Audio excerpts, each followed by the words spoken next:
స్వార్థమే ధ్యేయమని బ్రతుకుతున్న ఈ కాలంలో సమాజానికి మనవంతు ఏదో ఒక సహాయం చేసి కష్టాల్లో ఉన్నవారికి అండగా నిలబడాలనే తపనతో నలుగురు సభ్యులు తుంబలి వినోద్, కొనిస రాజా, తారక్, మద్దిదొర కలిసి గుమ్మలక్ష్మీపురం మండలంలో హెల్పింగ్ హ్యాండ్స్ అనే స్వచ్ఛంద సంస్థ ప్రారంభించి అనేక మందికి కష్టాలలో ఉన్న వారి కన్నీళ్లు తుడుస్తూ ఎంతోమంది అభాగ్యులకు అండగా ఉంటూ వారి అవసరాలు తీరుస్తూ చేయూతనిస్తూ ఉండడం హర్షణీయించదగ్గ విషయం.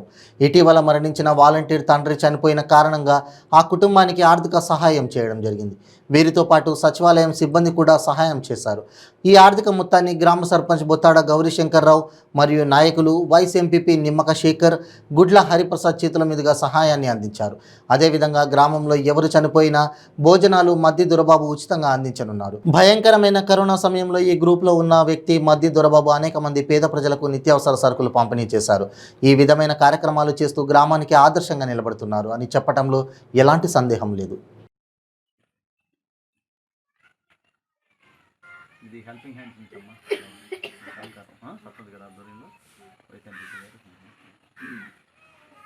మాధవ సేవ అనే ఒక ప్రధాన లక్ష్యంతో గుమ్మలక్ష్మీపురంలో నలుగురు యువకులు ప్రారంభించిన ఈ హెల్పింగ్ హ్యాండ్స్ అనేది 3 పువ్వులు 6 కాయలుగా ఈరోజు విలసిల్లుతూ ఎంతోమంది పేదల యొక్క కన్నీళ్లు తుడిచి బాధల్లో ఉన్నవారికి అభయం ఇచ్చి వారిని ముందుకు తీసుకురావడంలో ముందంజలో ఉందని నిగర్వంగా చెప్పొచ్చు. ముఖ్యంగా కరోనా సమయం నుంచి ఈరోజు వరకు ఎన్నో కార్యక్రమాలతో ముందుకు వెళ్తున్న హెల్పింగ్ హ్యాండ్స్కు ప్రజల సహకారం, పెద్దల అండదండలు, అలాగే అధికారుల ఆశీస్సులు, ఉపాధ్యాయుల తాలూకా సహకారం ఎల్లప్పుడూ కూడా నిర్విఘ్నంగా మాకు అందించడం జరుగుతుంది. అయితే ఈ విషయంలో అప్పటి నుంచి ఇప్పటి వరకు కూడా పేదలకు సహకరించటం, ఆపదలో ఉన్నవారికి సహకరించటం, అనారోగ్యంతో ఉన్నవారికి సహకరించటం, అలాగే రక్తదానం, మా హెల్పింగ్ హ్యాండ్స్ సభ్యులు ముఖ్యంగా మా దొరబాబు అనే కీలక సభ్యుడు గ్రామంలో ఎవరు చనిపోయినా వారి కుటుంబానికి ఆ కష్టకాలంలో భోజనాలు ఏర్పాటు చేస్తూ, అలాగే పేదలకు హెల్పింగ్ హ్యాండ్స్ నుంచి కొంత సహకారం దహన ఖర్చుల కోసం ఇవ్వడం జరుగుతుంది.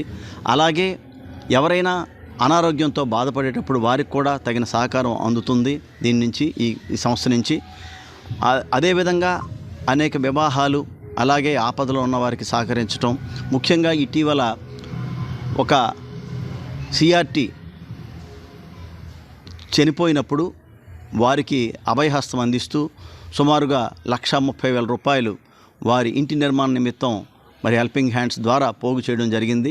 దీనికి అందరూ సహకరిస్తున్నారు. ఇంకా మరిన్ని కార్యక్రమాలతో, రక్తదాన శిబిరాలతో ఇంకా ముందుకు వెళ్ళటానికి ప్రణాళికలు వేసుకుంటూ ముందుకు సాగుతున్నాం. మరి ఈ యువకులందరికీ కూడా పేరు పేరున ధన్యవాదాలు తెలియజేస్తూ, ముఖ్యంగా సర్పంచ్, వైస్ ఎంపీపీ, ఇతర అధికారులు అందరికీ కూడా మాకు సహకరిస్తున్నందుకు ధన్యవాదాలు తెలియజేస్తున్నాం. మానవ సేవే మాధవ. కోవిడ్ లాంటి కష్టకాలంలో కష్టంలో ఉన్న ప్రజలకు సహకారం చేద్దామని చెప్పి గుమ్మలక్ష్మీపురం గ్రామంలో నలుగురు యువకులు కలిసి హెల్పింగ్ హ్యాండ్స్ అనే ఒక టీంని ఏర్పాటు చేయడం జరిగింది.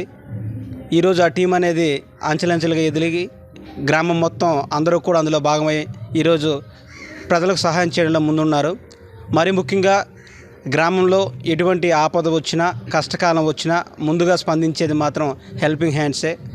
ఈరోజు గ్రామంలో చాలామంది నిరుపేదలు ఎన్నో రకాల బాధలు, కష్టాలు ఎదుర్కోవడం జరిగింది. అట్లాంటి సమయంలో గుర్తొచ్చేది హెల్పింగ్ హ్యాండ్స్. ఆ విషయంలో హెల్పింగ్ హ్యాండ్స్కి నిధులు గ్రామ ప్రజల నుండి పూర్తిగా వచ్చేవి. అలాగే గ్రామంలో నిరుపేద యువతులకు మ్యారేజ్లు చేయాలన్నా హెల్పింగ్ హ్యాండ్సే ముందు ఉండేది. అలాగే ఎవరైనా కష్టకాలంలో ఆరోగ్యం బాగలేక ఇబ్బంది పడుతున్నా హెల్పింగ్ హ్యాండ్స్ సహకారం అందేది. అలాగే ఎవరైనా చనిపోతే హెల్పింగ్ హ్యాండ్స్ ద్వారా దహన సంస్కార ఖర్చులు కూడా ఇవ్వడం జరుగుతూ ఉంది. ఇవన్నీ కూడా ప్రజల సహకారంతోనే ఈరోజు జరుగుతూ ఉంది. ముఖ్యంగా helping hands founders Vinod Kumar, Raja, అలాగే తారకేషు, దొరబాబు వాళ్ళు ప్రారంభించిన తర్వాత పెద్దలుగా మాకు వైస్ ఎంపీపీ శేఖర్ గారికి, మాకు, అలాగే హరిమాస్టర్ గారికి, రమేష్ మాస్టర్ కీర్తిశేషులు అలాగే రవి మాస్టర్ గారికి కూడా వాళ్ళు బాధ్యతలు ఇవ్వడం జరిగింది. ఆ రోజు నుంచి కూడా ఈ రోజు వరకు కూడా గ్రామంలో ఎటువంటి ఇబ్బంది వచ్చినా జరిగినా ముందు కనిపించేది, ముందు వినిపించేది హెల్పింగ్ హ్యాండ్స్. ఎవరికైనా రక్తదానం కావాలనుకున్నా ముందుగా హెల్పింగ్ హ్యాండ్స్ సభ్యులను సంప్రదించడం జరుగుతూ ఉంది. మరీ ముఖ్యంగా ఈరోజు గ్రామంలో హెల్పింగ్ హ్యాండ్స్ చేస్తున్న సేవలు మరువలేనివి. వాళ్ళ సహకారంతో ఈరోజు గ్రామంలో చాలా ఆనందంగా ప్రజలు ఉంటున్నారన్న విషయం మీకు తెలియజేస్తూ ఉన్నాము.